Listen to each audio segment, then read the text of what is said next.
এই 4-5 দিন আগের ঘটনা। আমি বসে, ম্যাডাম সহ আমরা পরিবারের সহ বসে টেলিভিশনে বাংলাদেশের খবর দেখছিলাম। হঠাৎ করে একটি খবর দেখলাম যমুনা টিভিতে, যে যমুনা টিভি ঢাকা দক্ষিণের 39 নম্বর ওয়ার্ডের একটি খবর দেখাচ্ছে যে সেখানে বাসিন্দারা আটকে গেছে বহুদিন যাবৎ পানিতে আটকে গেছে, চলাচল করতে পারে না, পানি বন্ধ হয়ে গেছে, অনেকে ঘরে ঢুকতে পারে না, বিভিন্ন সমস্যা। জায়গায় যদি পানি জমে যায় বেশ একটা জায়গায়, এলাকার মানুষের। তো দক্ষিণে যেহেতু আমাদের ইশরাক মেয়র প্রার্থী ছিল, তখন বাংলাদেশ সময় প্রায় রাত 3:30টার মতন বাজে। আমি তার মধ্যে ইশরাককে ফোন দিলাম, কারণ সকালবেলা যদি আমি আবার ভুলে যাই, ইশরাককে আমি ফোন দিলাম। আমি বললাম যে ইশরাক, এরকম একটা নিউজ দেখলাম, তো তুমি কালকে একটু যাও, যে বিষয়টা দেখে দেখো কি করা যায়, সমস্যার সমাধান করা যায়। ইশরাক পরের দিন গিয়েছে। এখন সহকর্মীবৃন্দ, এই ঘটনাটি বলার একটি লক্ষ্য বা উদ্দেশ্য আছে।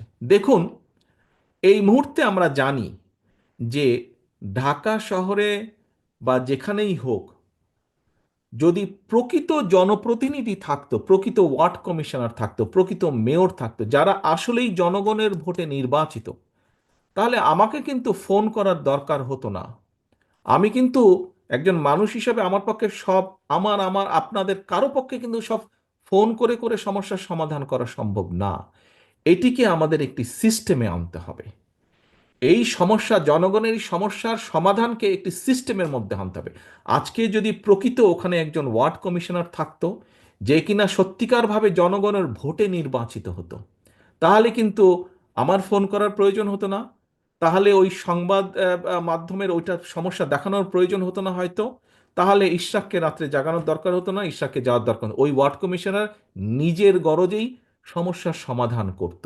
সেটি ওয়াসার হোক, সেটি সিটি কর্পোরেশনের সমস্যার সে দৌড়াদৌড়ি করে নিজেই সেই সমস্যার সমাধান করত। প্রিয় সহকর্মীবৃন্দ, আমরা যতই সংস্কারের কথা বলি, আমরা যাই বলি না কেন, সমস্যার সমাধান করতে হবে তাদেরকে দিয়ে যাদের জবাবদিহিতা থাকবে জনগণের কাছে।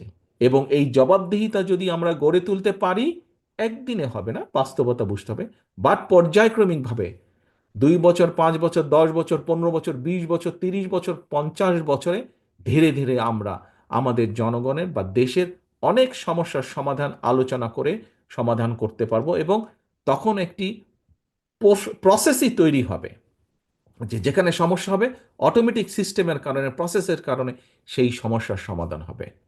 প্রিয় সহকর্মীবৃন্দ, আজকে আপনাদের সামনে আমার বলার কথা বলার লক্ষ্য বা উদ্দেশ্যই হচ্ছে, দেখুন, আমাদের বহু নেতাকর্মী বিগত 15 বছরে গুম, খুন, হত্যার শিকার হয়েছে। আমার ধারণা এখানে আপনারা আজকে প্রায় 2,500-এর মতো নেতাকর্মী কম বেশি উপস্থিত আছেন, 4টা ইউনিট মিলে, 4টি জেলা মিলে। প্রায় প্রত্যেকটি মানুষ মিথ্যে মামলা বা গায়েবী মামলার শিকার হয়েছেন আপনারা। এখন এই যে মিথ্যে মামলা, গায়েবী মামলার আপনারা শিকার হয়েছেন, কেন হয়েছেন? অত্যাচার, নির্যাতিত হয়েছেন, ব্যবসা বাণিজ্য ধ্বংস করে দিয়েছে সেই স্বৈরাচার আপনাদের। কেন? আমরা প্রতিবার একটি কথা বলেছি, মানুষের রাজনৈতিক অধিকার আমাদেরকে প্রতিষ্ঠিত করতে হবে, মানুষের বাক স্বাধীনতা আমাদেরকে প্রতিষ্ঠিত করতে হবে। রাজনৈতিক অধিকার যদি আমরা প্রতিষ্ঠিত করতে পারি, তাহলেই জনগণের কথা বলা যাবে, জনগণের সমস্যার সমাধান করা যাবে, অ্যাড্রেস করা যাবে সমস্যাটাকে। দেশের সমস্যার সমাধান পর্যায়ে ধীরে ধীরে আমরা করতে পারবো।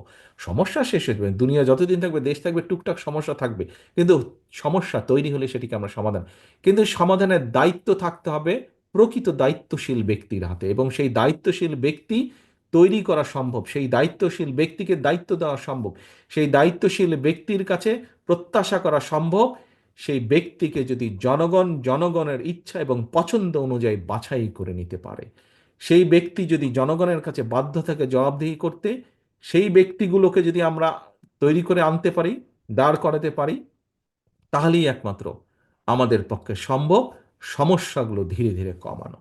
প্রিয় সহকর্মীবৃন্দ, আমরা একটি নির্বাচন প্রত্যাশা করছি, যেই নির্বাচনে জনগণ সিদ্ধান্ত নেবে কে জনগণের দেখভাল করবে।